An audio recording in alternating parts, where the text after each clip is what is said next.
حضرت عمر فاروق سے ایک روایت بیان کی جاتی ہے کہ آپ کے دور خلافت میں کچھ حضرات نے احادیث کی تدوین کرنی چاہی تو آپ نے سختی سے منع کر دیا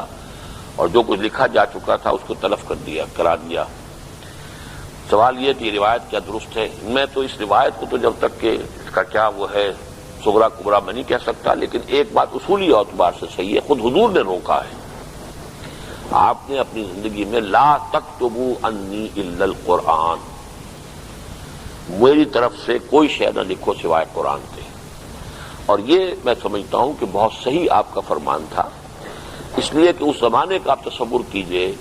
نہ تو یہ سارے پرنٹنگ اور پبلشنگ اور سب چیزوں کو ریکارڈ کرنے کے ذرائع موجود تھے جو آج ہمارے پاس ہیں۔ ہم ان چیزوں پر غور کرتے تو ہمارے سامنے رہتا ہے آج کا ماحول۔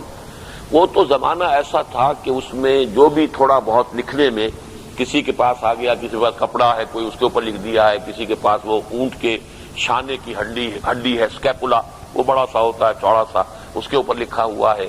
کاغذ تو ایک جن سے نایاب تھی اس وقت۔ اب اس وقت یہ کہ کہیں قرآن کے ساتھ حدیثیں بھی لکھنی شروع کر دی جاتی تو گڑبڑ ہونے کا اندیشہ موجود تھا۔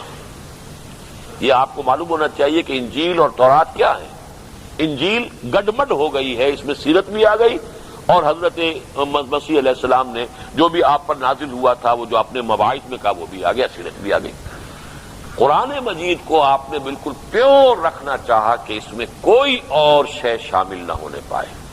لہذا حفاظت قرآن کے لیے ابتدائی طور پر روک دیا گیا کہ کوئی اور شے لکھی نہ جائے، اور ممکن ہے کہ حضرت عمر کے دور تک بھی یہ بات آئی ہو اور یہ روایت صحیح ہو، لیکن یہ کہ بہرحال اس کے بعد پھر ان کی تدوین ہوئی ہے۔ جب قرآن کی حفاظت مکمل ہو گئی، حضرت عثمان کے عہد میں آ کر پورا پروسیس جو میں نے تفصیل سے بیان کیا تھا کہ اگرچہ جمع تو قرآن ہو گیا ہے حضور کے زمانے میں، لیکن وہ جمع ہوا سینوں کے اندر، حافظے میں، کتابی شکل میں جمع ہوا حضرت ابوبکر کے زمانے میں، اور پھر اس کی مختلف جو رسم الخط میں فرق پڑ رہا تھا اس کو ختم کر دیا حضرت عثمان نے رضی اللہ تعالیٰ عنہ۔